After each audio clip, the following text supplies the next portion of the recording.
Saat aku menyiapkan bekal sekolah, putraku tiba-tiba memelukku. "Ibu, adik tidak mau minum obat dari nenek lagi." Aku kaget. "Obat apa, Nak?" Ketika botol itu kutunjukkan ke dokter, wajahnya langsung pucat. "Dari mana Anda mendapatkan ini?" Sebelum mulai, yuk absen dulu di kolom komentar. Dari kota mana saja? Sobat Kisah? Jangan lupa like dan subscribe ya. Dukunganmu membuat channel ini terus berkembang dan bisa menyajikan cerita yang lebih seru. Terima kasih. Namaku Tias. Aku seorang ibu dari satu anak laki-laki bernama Bagus, pusat hidupku, napasku, dan alasan aku belajar menjadi kuat setiap hari. Sejak melahirkannya, dunia seolah mengecil hanya sebatas tubuh kecilnya yang rapuh tapi berarti segalanya. Aku bukan ibu yang sempurna. Namun, satu hal yang selalu kupegang teguh, aku tak pernah main-main soal keselamatan anakku. Pagi itu sebenarnya berjalan biasa. Matahari belum terlalu tinggi, cahaya lembutnya masuk melalui jendela dapur dan memantul di lantai keramik yang masih lembab setelah kupel. Bau nasi hangat dan sayur bening memenuhi rumah kecil kami. Bagus duduk di kursi makannya, kedua kakinya bergoyang pelan, tangannya memeluk boneka gajah lusuh yang tak pernah ia lepas sejak bayi. Aku tersenyum sambil menyuapi sarapannya, hingga suara langkah kaki terdengar dari teras. "Ibu datang." Begitulah suamiku selalu memberitahu. Kalimat singkat, tapi cukup membuat suasana berubah. Mertuaku masuk dengan senyum lebar, seolah membawa niat baik sebanyak tas belanja yang digenggamnya. Seperti biasa, hal pertama yang ia keluarkan bukanlah buah atau makanan, melainkan sebuah botol kecil berwarna coklat, dengan label cerah bertuliskan vitamin anak. "Ini penting," katanya cepat. "Sekarang banyak penyakit. Anak harus kuat." Aku mengangguk sopan. Selalu begitu. Mengangguk, tersenyum, dan menyimpan banyak hal di dalam dada. "Iya, Bu. Nanti aku kasih." Tanganku menerima botol itu, masih hangat karena baru dikeluarkan dari tas. Saat itu, aku belum merasakan apapun. Tidak ada firasat, tidak ada kecurigaan. Semua terlihat normal. Namun, semuanya berubah ketika aku membuka tutup botol itu. "Bagus," panggilku lembut. "Minum vitaminnya dulu, ya."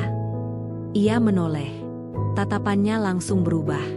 Tubuh kecilnya menegang, seolah aku baru saja memperlihatkan sesuatu yang menakutkan.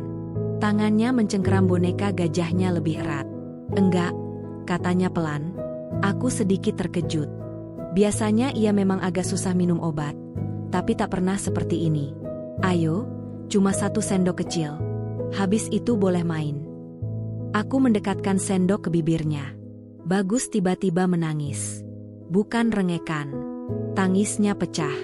Air matanya mengalir deras, wajahnya memucat, dan tubuhnya meronta seakan sedang menghindari sesuatu yang sangat tidak ia inginkan. "Enggak, Mama. Jangan. Jangan." Ruangan terasa mendadak sempit. Jantungku berdetak lebih cepat dari biasanya. Sudah, kataku refleks. Segera menarik kembali sendok itu dan memeluknya. "Mama enggak maksa." Tangisnya tak langsung reda. Ia terisak di dadaku, napasnya tersengal, seolah ketakutan barusan masih menggenggam kuat pikirannya. Mertuaku mendengus kecil. "Ah, namanya juga anak kecil," katanya ringan. "Kalau nggak dibiasakan, nanti makin manja." Aku hanya tersenyum tipis. Senyum yang kupakai saat tak ingin berdebat. Senyum yang selama ini menjadi tameng. Tapi dalam pelukan itu, aku merasakan sesuatu yang tidak bisa kuabaikan. Tubuh Bagus bergetar.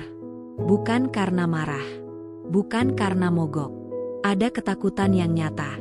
Hari itu aku tidak memberinya vitamin. Aku berkata nanti saja. Aku berkata mungkin setelah makan siang. Alasan demi alasan. Namun, sisa hari itu pikiranku tak pernah benar-benar tenang. Siang berlalu. Sore datang. Matahari turun perlahan, bayangannya memanjang di dinding rumah. Bagus bermain seperti biasa, tapi setiap kali botol vitamin itu terlihat di meja, ia selalu menjauh. Diam-diam, tanpa drama. Seolah botol kecil itu adalah sesuatu yang tak ingin ia dekati sama sekali. Malamnya, saat aku memandikannya, aku melihat bekas kemerahan halus di sekitar bibirnya. Sangat samar. Mungkin hanya iritasi. Mungkin karena makanan. Aku mencoba meyakinkan diriku sendiri. Namun naluri seorang ibu sulit dibungkam. "Ada apa, Nak?" bisikku sambil mengusap rambutnya. Bagus tak menjawab. Ia hanya memeluk leherku lebih kuat daripada biasanya. Malam itu, setelah ia tertidur, aku duduk sendirian di meja makan. Botol vitamin itu ada di depanku. Terlihat biasa. Tidak ada bau mencurigakan. Tidak ada warna aneh. Semua tampak seperti vitamin anak pada umumnya. Aku menghela napas panjang dan menutup botolnya kembali. Perasaanku saja, gumamku, mencoba menertawakan kecemasan sendiri. Aku tak tahu saat itu, bahwa botol kecil yang kuhadapi malam itu, adalah awal dari runtuhnya kepercayaanku pada hal-hal yang selama ini kuanggap paling aman. Dan bahwa penolakan Bagus bukanlah kenakalan, melainkan peringatan. Sejujurnya, sebelum semua ini terjadi, aku selalu menganggap mertuaku sebagai perempuan yang baik. Terlalu baik, bahkan. Ia tipe orang yang senyumnya hangat, kata-katanya lembut, dan selalu berbicara tentang keluarga seolah dunia di luar sana tak pernah pantas dipercaya. Semua harus lewat tangannya. Semua harus atas izinnya. Termasuk Bagus. Sejak Bagus lahir, ia jarang benar-benar lepas dari pengawasan neneknya. Setiap kali datang, selalu ada daftar saran yang mengalir tanpa jeda. Jam tidur, porsi makan, cara menggendong, bahkan cara menenangkan tangis. Awalnya, aku menerimanya sebagai bentuk kasih sayang. Aku pikir, mungkin memang begitulah caranya mencinta. Namun, pagi itu aku mulai merasakan sesuatu yang berbeda. Sesuatu yang tak lagi terasa seperti perhatian. Aku sedang melipat baju di ruang tengah ketika suara tutup botol dibuka terdengar. Aku menoleh. Mertuaku duduk di sofa, Bagus di sampingnya. Botol vitamin itu ada di tangannya. "Bagus, sini sama nenek," katanya ceria. Bagus terpaku. Tubuhnya menegang lagi. Pemandangan kemarin kembali terulang. Ia menoleh ke arahku. Tatapannya penuh permohonan, seperti ingin ditolong tapi tak berani bersuara. "Nanti saja, Bu," kataku cepat sambil menghampiri. Dia belum mau. Mertuaku tertawa kecil. Tawa yang terdengar ringan, tapi membuat dadaku mengencang. "Kamu terlalu menuruti anak," katanya sambil menepuk lutut Bagus. "Anak itu harus dibiasakan, Tias. Kalau semua ditunggu maunya, nanti dia jadi lemah." Kata lemah itu menancap di kepalaku. Aku menarik Bagus pelan ke sisiku. Ia langsung merapat, kepalanya bersandar di pinggangku. Tangannya gemetar kecil. "Dia trauma mungkin," kataku mencoba memberi alasan yang terdengar masuk akal. "Kemarin nangis keras sekali." Mertuaku mendecak. Suara kecil, tapi cukup tajam. "Trauma apa?" ujarnya. "Itu cuma vitamin." Kalimat itu terdengar sederhana. Namun justru disitulah aku mulai merasa tidak dianggap. Cuma vitamin. Seolah aku berlebihan. Seolah naluriku tak lebih penting daripada keyakinannya.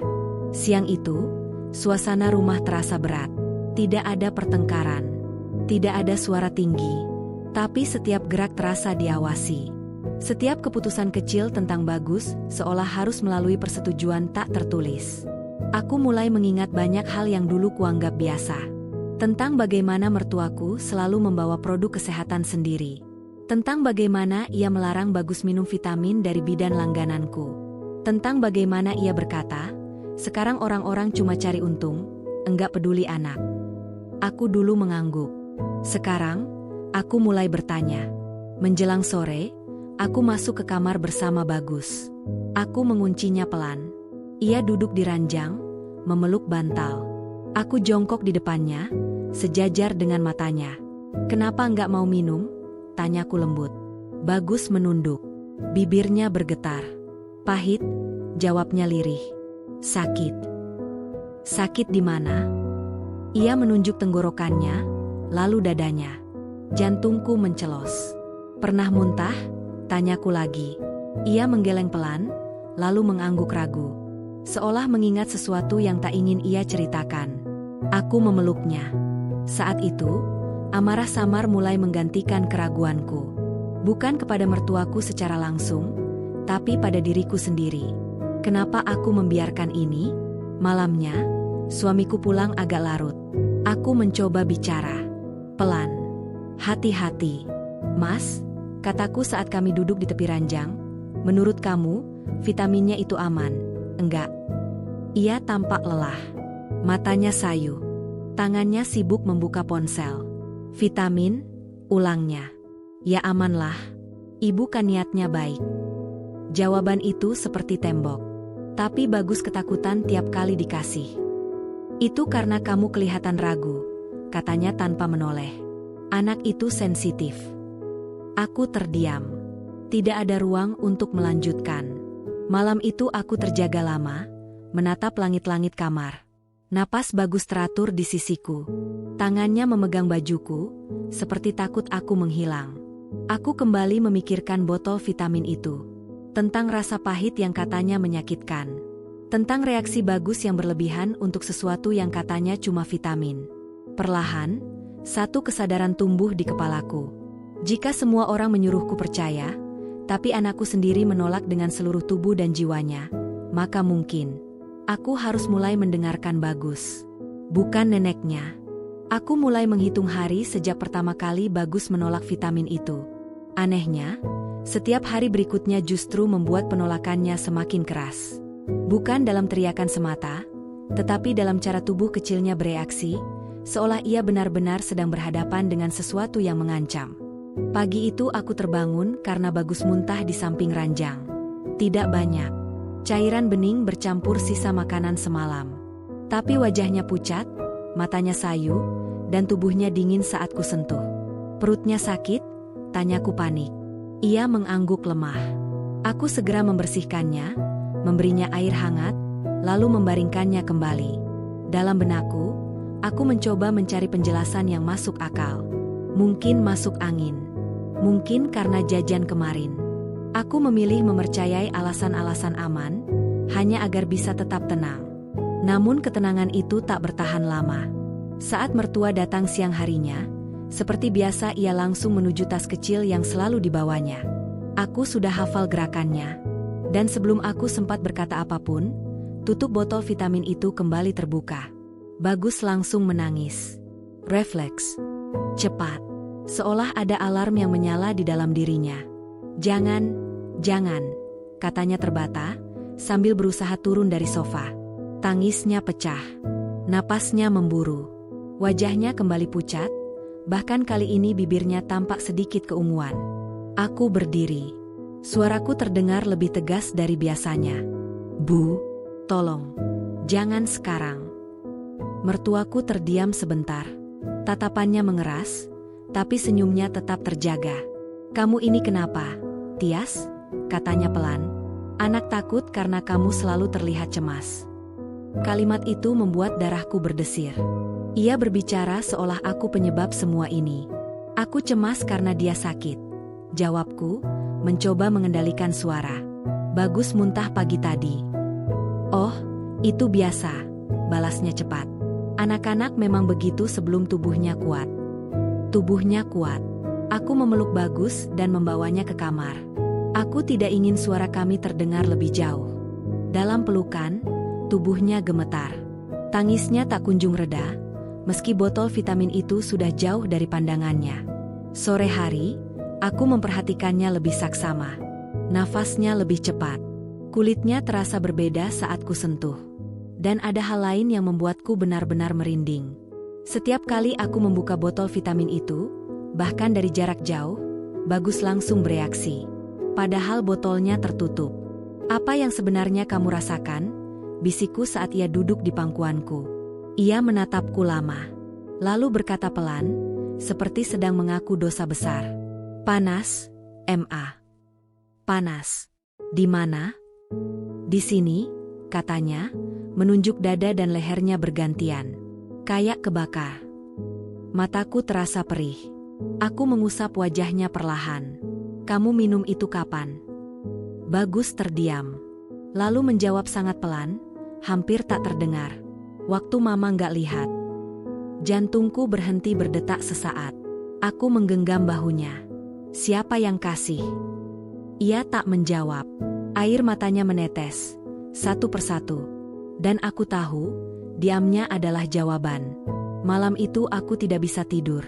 Semua potongan kejadian seperti berbaris di kepalaku. Reaksi berlebihan. Rasa panas. Muntah. Ketakutan yang muncul bahkan sebelum botol dibuka. Ini bukan sekadar drama anak kecil. Ini reaksi tubuh. Aku mengambil botol vitamin itu. Kali ini aku membuka dan menciumnya lebih lama. Ada aroma samar yang aneh. Bukan bau obat biasa. Ada sensasi getir di ujung hidungku. Aku menutupnya kembali dengan tangan gemetar. Untuk pertama kalinya sejak Bagus lahir, aku merasa ketakutan yang sesungguhnya.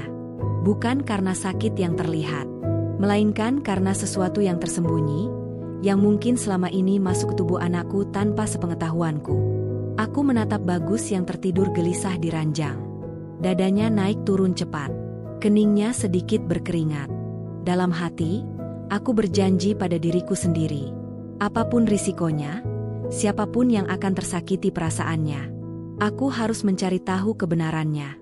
Aku selalu percaya bahwa kecurigaan adalah pintu menuju prasangka. Dan prasangka, bagiku, adalah dosa kecil yang sering tumbuh dari ketakutan berlebihan. Itulah yang terus kuucapkan pada diriku sendiri dalam beberapa hari berikutnya. Aku berusaha keras untuk tetap waras, untuk tidak menuduh dalam hati, apalagi bersuara. Bagaimanapun juga, ia adalah nenek Bagus. Seorang perempuan yang selama ini ku kenal penuh perhatian. Yang selalu datang membawa buah. Yang tak pernah lupa menanyakan kabar. Yang menangis saat pertama kali menggendong cucunya. Aku berusaha mengingat semua itu, satu persatu, setiap kali rasa curiga mulai muncul lagi. Aku mencoba meyakinkan diri bahwa semua ini hanyalah kebetulan yang bertumpuk. Mungkin Bagus alergi. Mungkin perutnya belum kuat. Mungkin aku terlalu melindungi hingga lupa bahwa anak juga perlu dibiasakan.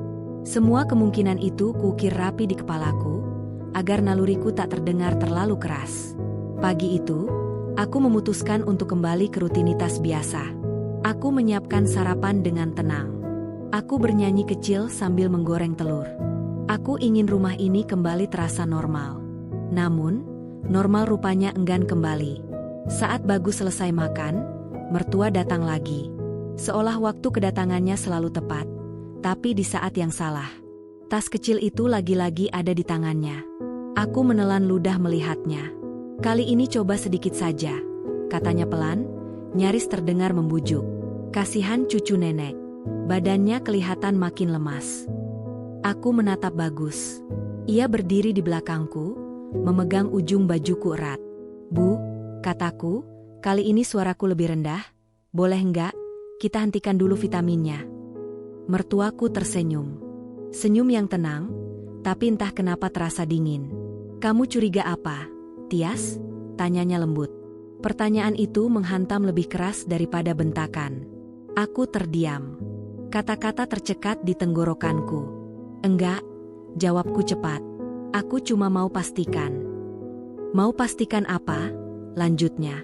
Sekarang semua orang sok pintar. Padahal saya ini sudah membesarkan anak.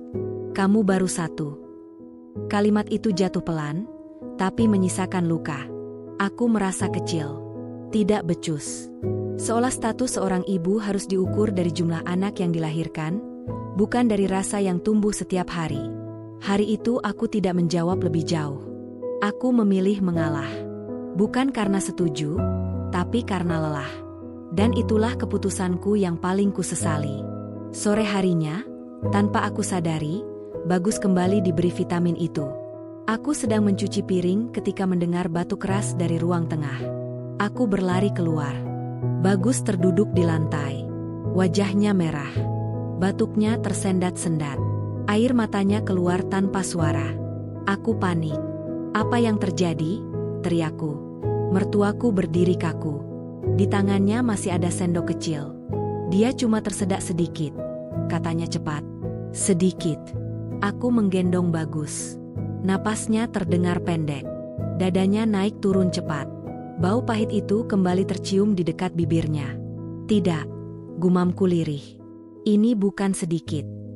Aku membawa Bagus ke kamar, mengompres dadanya, memberinya air. Butuh waktu lama sampai napasnya kembali teratur. Sepanjang itu, aku duduk menatap wajahnya yang pucat, sambil merasakan rasa bersalah menumpuk di dadaku. Aku yang membiarkan ini. Malam itu, suamiku kembali menenangkanku.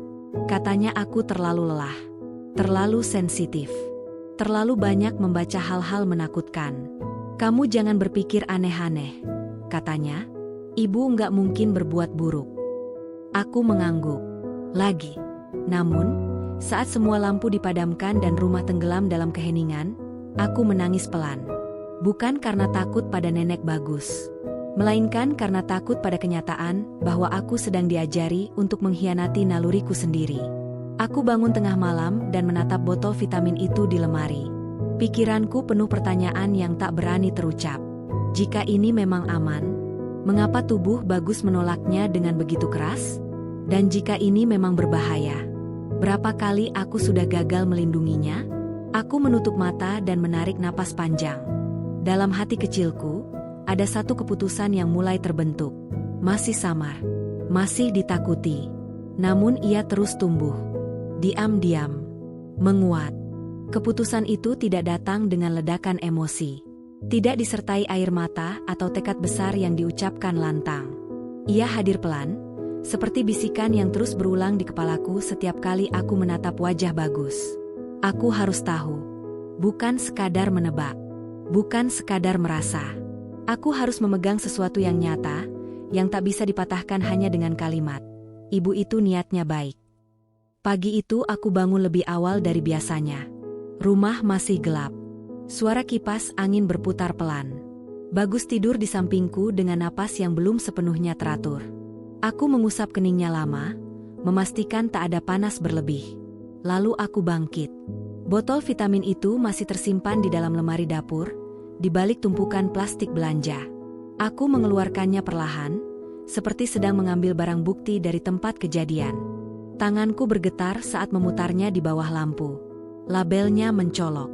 Warna cerah. Gambar anak kecil tersenyum lebar. Ironis. Aku memasukkan botol itu ke dalam tas tanpa membuka lagi tutupnya.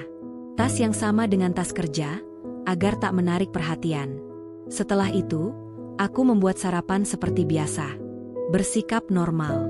Bahkan tersenyum saat suamiku bangun dan bertanya aku mau kemana. Ke rumah teman, jawabku singkat. Ia mengangguk tanpa bertanya lebih jauh. Dan entah kenapa, sikap acuh itu justru menamparku. Aku membawa Bagus ke penitipan sebentar dengan alasan ada urusan. Ia terlihat lebih tenang pagi itu. Tidak ada botol vitamin. Tidak ada tas kecil neneknya. Untuk pertama kalinya dalam beberapa hari, wajahnya tidak sepucat biasanya. Itu seharusnya membuatku lega. Namun justru membuat dadaku semakin sesak. Aku menempuh perjalanan menuju laboratorium kesehatan di ujung kota. Tempatnya sederhana. Bangunan lama dengan cat dinding yang mulai kusam. Tidak ada kemewahan. Tidak ada kesan mencekam. Tapi langkah kakiku terasa berat seolah aku sedang menuju sesuatu yang akan mengubah hidupku. Di meja pendaftaran, seorang perempuan muda menyapaku ramah.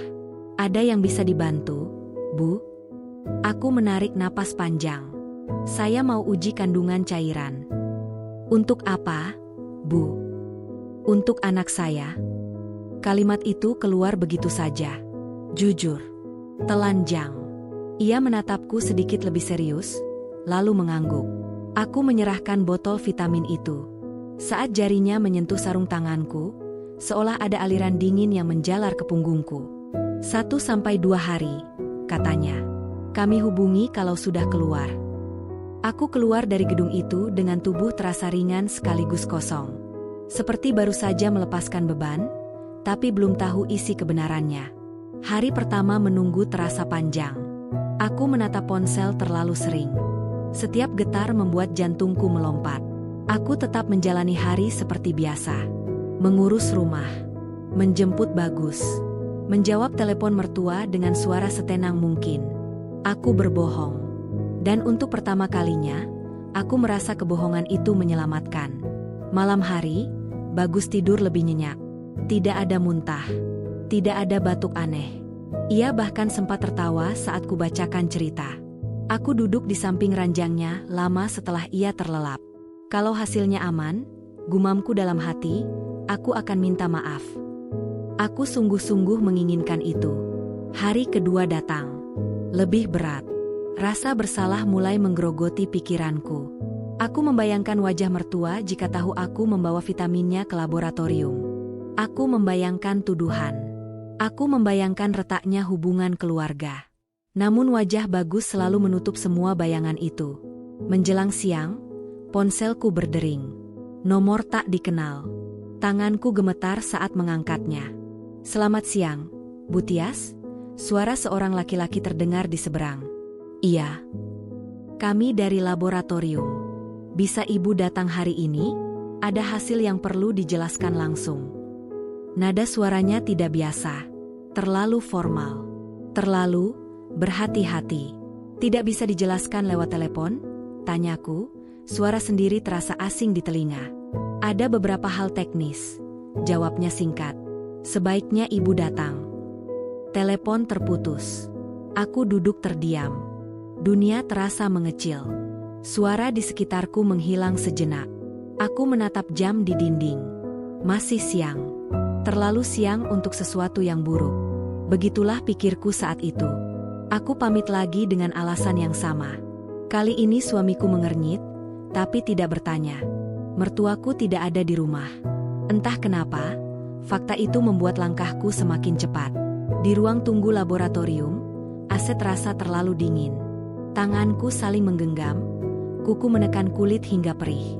Aku dihantui satu pertanyaan yang berputar tanpa henti. Bagaimana jika dugaanku benar? Bagaimana jika aku terlambat? Pintu ruang konsultasi terbuka. Seorang dokter keluar dan memanggil namaku. Wajahnya serius. Terlalu serius untuk urusan vitamin anak. Aku berdiri perlahan dan mengikutinya masuk. Saat pintu tertutup di belakangku, aku tahu, apapun yang akan kudengar setelah ini tidak akan pernah membuat hidupku kembali sama. Dokter itu tidak langsung duduk. Hal sepele, seharusnya tak berarti apapun. Namun, justru itulah yang pertama kali membuatku merasa ada yang tidak beres. Ia berdiri di dekat meja, membuka map coklat perlahan, lalu menatapku sejenak sebelum akhirnya menarik kursi dan duduk berhadapan denganku. Gerakannya terlalu berhati-hati. "Bu Tias," katanya, suaranya datar namun tertahan. "Sebelum saya jelaskan hasilnya, saya perlu bertanya beberapa hal." Aku mengangguk. Tenggorokanku terasa kering. "Vitamin ini diberikan ke siapa?" "Anak saya," jawabku cepat. "Usianya masih kecil." "Sudah berapa lama dikonsumsi?" Aku berhenti sejenak. Napasku terasa berat. "Tidak rutin," kataku jujur. "Anak saya menolaknya." Dokter itu menunduk, menuliskan sesuatu, lalu menghela napas pendek. Bukan helaan lega. Lebih seperti menahan. Ia membuka map itu. Lembar hasil pemeriksaan terlihat penuh dengan angka dan istilah yang tak ku mengerti. Namun aku tak sempat fokus ke sana, karena ia kembali menatapku. Kali ini lebih lama. "Siapa yang menyediakan vitamin ini?" tanyanya. "Ibuku? Tetangga? Toko?" Pertanyaan itu terasa berbahaya. "Neneknya," jawabku akhirnya. "Ibu dari suami saya." Ada jeda setelah kalimat itu. Dokter tersebut tidak langsung merespons. Ia menyandarkan punggung ke kursi, seolah sedang memilih kata. "Bu Tias," katanya pelan, "apakah anak ibu sempat mengalami muntah, batuk, atau sensasi panas setelah mengonsumsi?" Tubuhku kaku. "Iya," jawabku lirih. "Beberapa kali." Wajahnya berubah. Sangat jelas. Alisnya mengernyit, bibirnya mengatup keras. Tangannya yang memegang pulpen berhenti bergerak. Jantungku berdetak tidak karuan. "Ada masalah apa, Dok?" tanyaku, suaraku mulai bergetar. Ia kembali menatap hasil pemeriksaan. Lalu menatapku. Bergantian.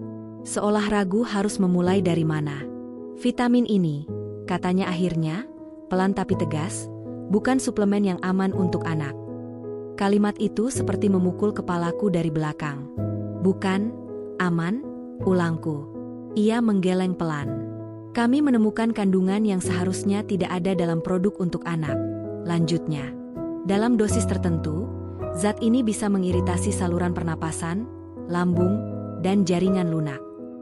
Aku menggenggam tas di pangkuan. Jari-jariku mati rasa.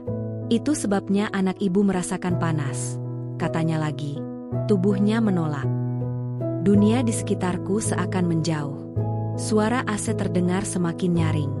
Aku merasa seperti sedang tenggelam, tapi tidak di dalam air. Berbahaya? Tanyaku. Satu kata. Hampir tak terdengar. Dokter itu menarik napas dalam. Inilah saat ia tampak benar-benar panik, meski berusaha menyamarkannya. Untuk orang dewasa, mungkin hanya menimbulkan efek ringan, katanya. Tapi untuk anak, ini bisa fatal jika dikonsumsi terus-menerus. Kata itu, fatal. Aku tak segera menangis. Tidak juga berteriak. Yang kurasakan justru dingin yang menjalar cepat dari tengkuk sampai ke tulang punggung. Berapa kali kira-kira anak saya minum itu? Tanyaku, bahkan diriku sendiri tak menyangka aku masih bisa bertanya. Kalau hanya sekali dua kali, efeknya bisa sementara. Jawabnya. Tapi Bu, Ibu harus menghentikannya sekarang juga. Dan sebaiknya anak diperiksa lebih lanjut. Aku mengangguk berulang kali. Kepalaku penuh, tapi kosong pada saat yang sama. Dokter itu berdiri, hendak mengambil sesuatu dari lemari. Saat itulah aku melihat tangannya gemetar. Panik yang tidak terduga. Jika seorang dokter saja bereaksi seperti itu, aku memejamkan mata. Dalam gelap, yang kulihat hanya wajah Bagus. Tangisnya, tubuhnya yang menegang setiap kali botol itu mendekat. Cara ia memelukku seolah aku satu-satunya tempat aman yang tersisa. Dan aku hampir gagal menjaganya. Apa ini bisa ditelusuri asalnya? Tanyaku kemudian, suaraku sudah serak. Dokter itu menatapku lama, lalu mengangguk pelan. Bisa, katanya. Dan sejujurnya, saya menyarankan ibu untuk berhati-hati dengan siapapun yang memberikannya. Kalimat itu tidak terdengar seperti saran medis. Itu peringatan. Aku berdiri dengan tubuh lemas.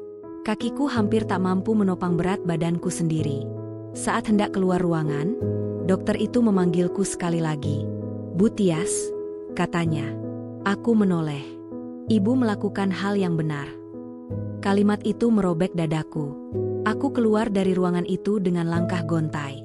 Lorong terasa lebih panjang dari saat aku masuk. Udara terasa berat. Segalanya berubah, meski belum ada yang tahu. Di luar gedung laboratorium, aku berhenti dan menunduk. Tangisku pecah untuk pertama kalinya, tanpa suara keras. Air mata jatuh satu persatu ke ubin lantai. Bukan hanya karena takut, tapi karena satu kesadaran pahit yang akhirnya tak bisa lagi kuhindari.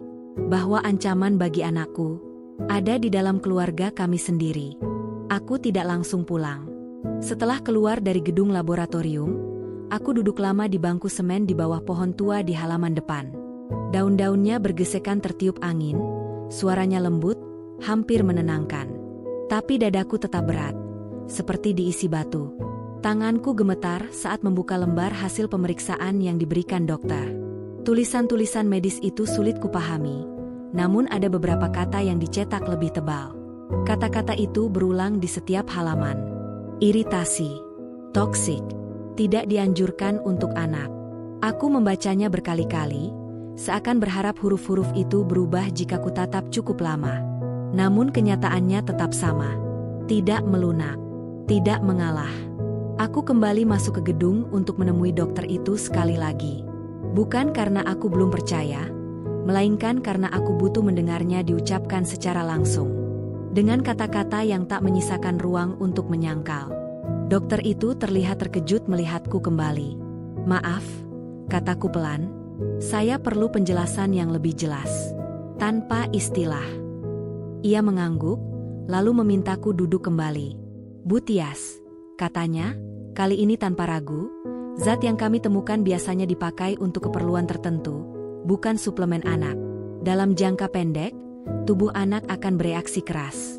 Dalam jangka panjang, bisa merusak organ dalam. Aku menelan ludah.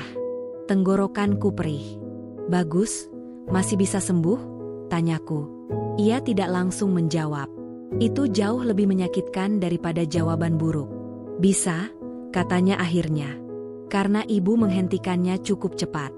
Tapi jika ini terus diberikan. Ia berhenti. Risikonya tinggi. Kalimat itu seperti palu terakhir. Aku pulang dengan kepala penuh suara. Jalanan terlihat sama. Rumah-rumah berdiri seperti biasa. Orang-orang lalu lalang tanpa tahu bahwa dunia seorang ibu baru saja runtuh sepenuhnya. Saat sampai di rumah, Bagus sedang bermain di lantai. Ia menoleh, lalu tersenyum kecil melihatku. "Mama," panggilnya. Aku berlutut dan memeluknya erat. Terlalu erat. Sampai ia sedikit mengaduh. "Maaf," bisikku di rambutnya. "Mama terlambat." Ia tidak mengerti. Dan justru itulah yang membuat air mataku jatuh. Anak ini mempercayaiku sepenuhnya. Sementara aku hampir menyerahkan tubuhnya pada sesuatu yang nyaris menghancurkannya. Malam itu aku mendudukan Bagus di sisiku. Memberinya minum hangat, memeriksa napasnya, menghitung irama dadanya naik turun. Setiap detik menjadi penting. Dan di sela-sela ketenangan palsu itu, kemarahanku tumbuh. Bukan kemarahan yang meledak. Bukan tangisan histeris. Melainkan kemarahan yang dingin, teratur, dan penuh kesadaran. Aku mengingat semua momen ketika suaraku diremehkan. Setiap kali aku diminta mengalah. Setiap kali naluriku disebut berlebihan. Semua itu kini terasa seperti rantai yang sengaja dipasangkan padaku agar aku diam. Aku tidak langsung menuduh. Tetap tidak. Namun satu pertanyaan kini tak bisa kuhapus dari pikiranku. Dari mana vitamin itu berasal?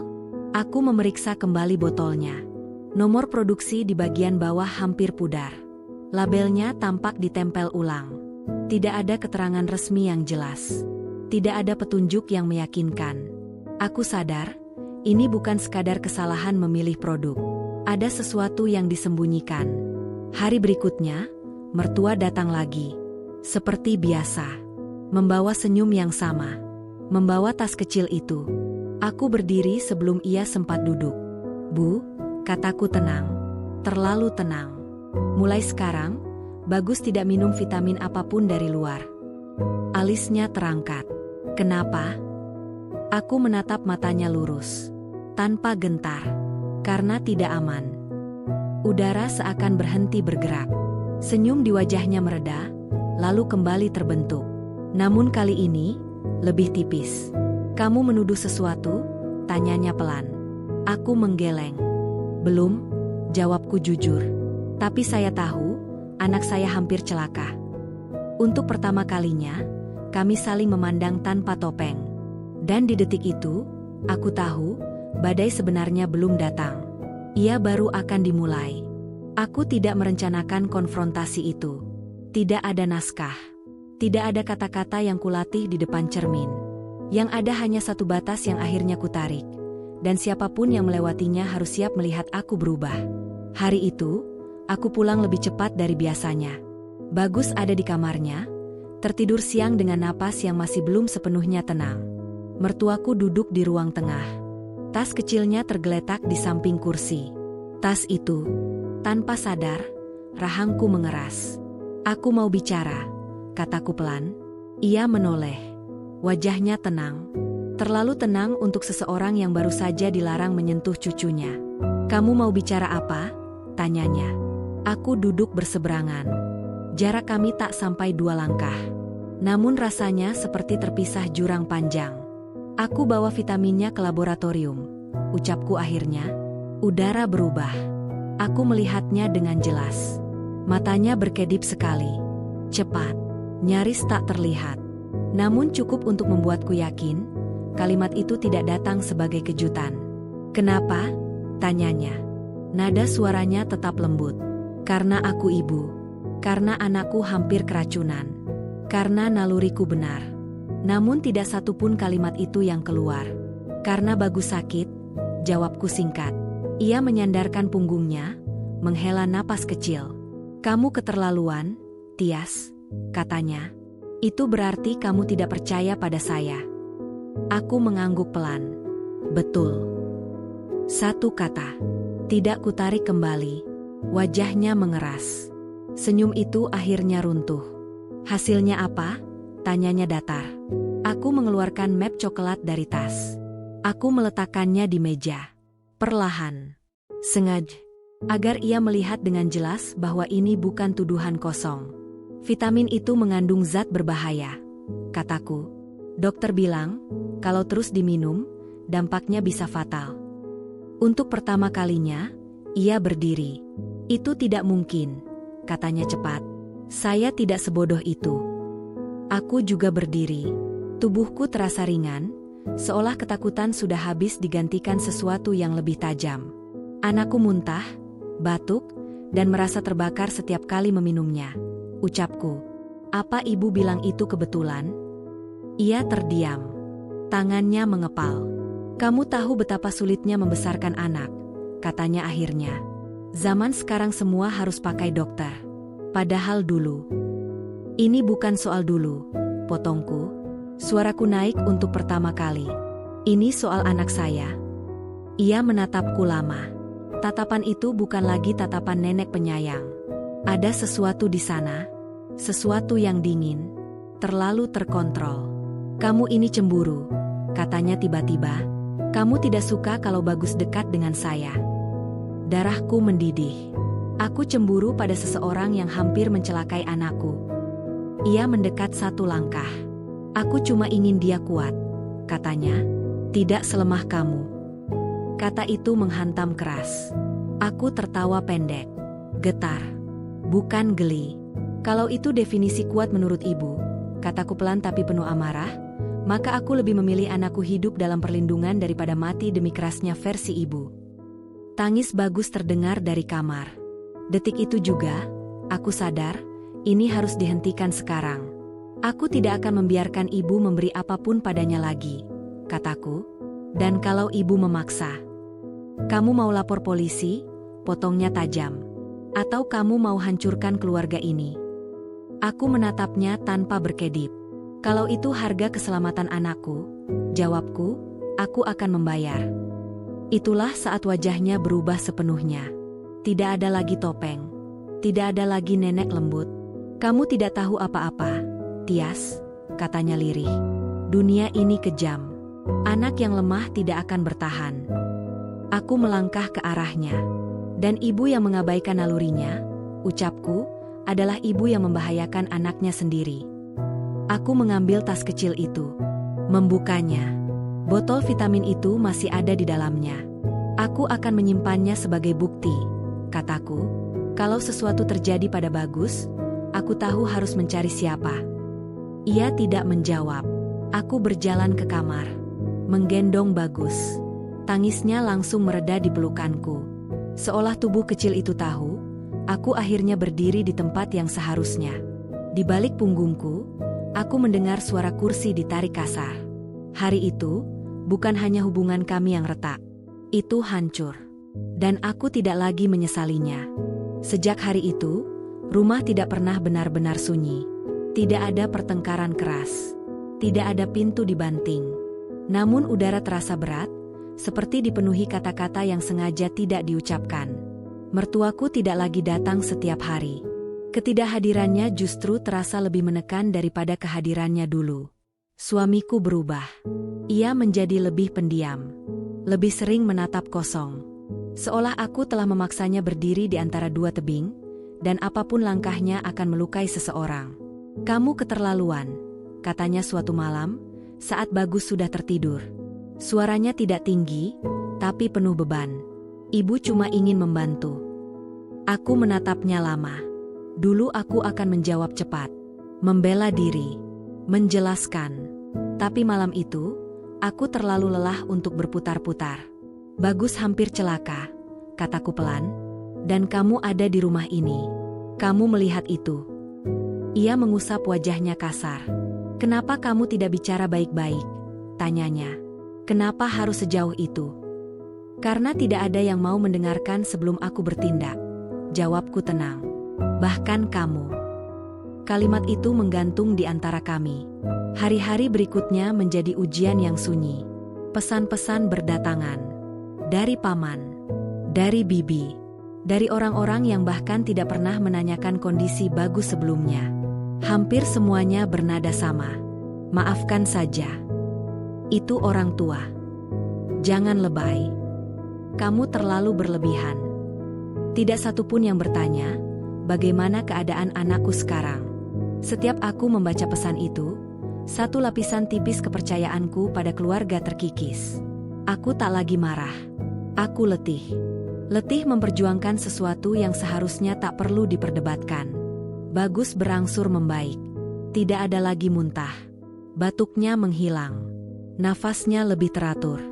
Setiap tanda kesembuhan itu menjadi penegasan diam bahwa keputusanku benar. Aku membawa Bagus ke dokter anak untuk pemeriksaan lanjutan. Hasilnya cukup melegakan. Tidak ada kerusakan berat. Namun dokter itu memandangku serius sebelum aku keluar ruangan. Ibu cepat, katanya. Kalau terlambat sedikit saja, ceritanya bisa lain. Kalimat itu kubawa pulang dan kusimpan dalam hati. Sebagai pengingat, sebagai alasan aku tidak akan mundur walau satu langkah. Suatu sore, mertuaku datang tanpa pemberitahuan. Kali ini tanpa tas kecil, tanpa botol apapun. Ia berdiri di depan pintu, menatap Bagus yang bermain di lantai.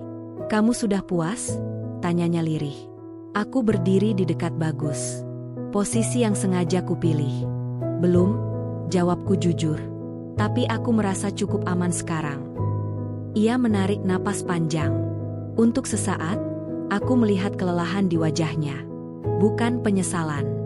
Lebih seperti kekesalan karena kehilangan kendali. "Kamu sudah merusak semuanya," katanya perlahan. Aku menggeleng. "Tidak, Bu," kataku. "Saya menyelamatkan anak saya." Ia menatapku lama, lalu berbalik tanpa kata. Di detik itu, aku tahu, hubungan ini tidak akan kembali seperti semula. Dan anehnya, aku tidak lagi takut. Malamnya, aku memeluk Bagus saat ia tertidur.